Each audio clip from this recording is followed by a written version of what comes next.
At 6:07 p.m., this looked like a small fire at the docks. 1 minute later, it became the third most powerful non-nuclear blast in history.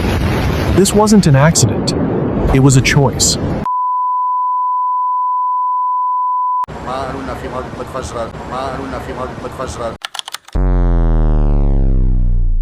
Imagine living next to a bomb the size of a skyscraper for 6 years. You go to school, you buy groceries, you sleep, and all that time. 2,750 tons of explosives are sitting just a few blocks away. This isn't a movie plot. This was Beirut, Lebanon. And the scariest part? The people in charge knew it was there the whole time. It started with a ghost ship called the Roses.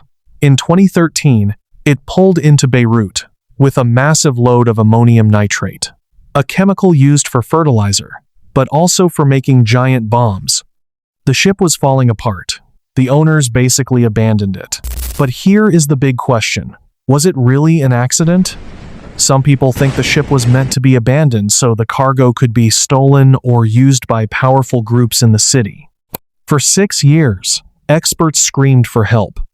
Customs officials wrote 6 different letters saying, "This will kill us if it stays here."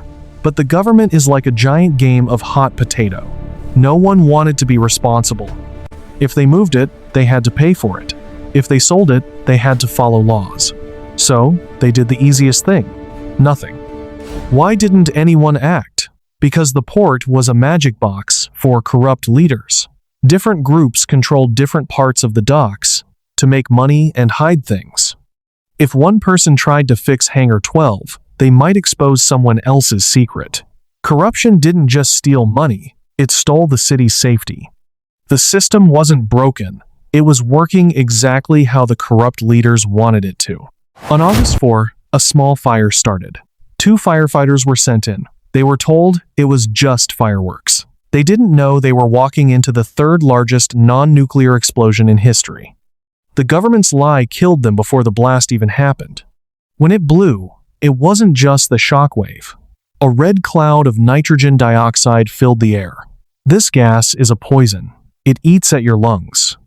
Because the city was already fighting COVID-19, this gas made the virus twice as deadly.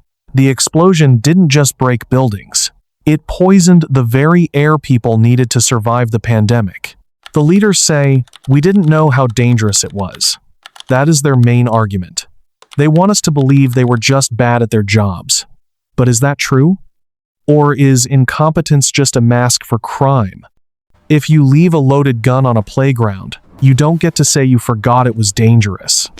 The counter-argument is that this wasn't a mistake, it was a choice to protect a corrupt system over human lives. 5 years later, 0 senior officials are in jail. The investigation has been blocked, stopped, and sabotaged. The grain silos still stand as a giant, broken tombstone. Until someone is held responsible, the explosion in Beirut hasn't really ended. It's still happening in the hearts of every family waiting for the truth. They sent our sons and daughters into a fire they knew was a bomb, and they didn't say a single word until the sky broke. قالوا على عيني طفوا قمح وهي مواد متفجرة.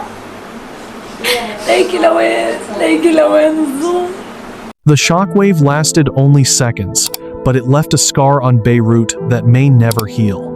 300,000 people went to sleep that night, without a roof over their heads, walking through streets covered in the glass of their own windows.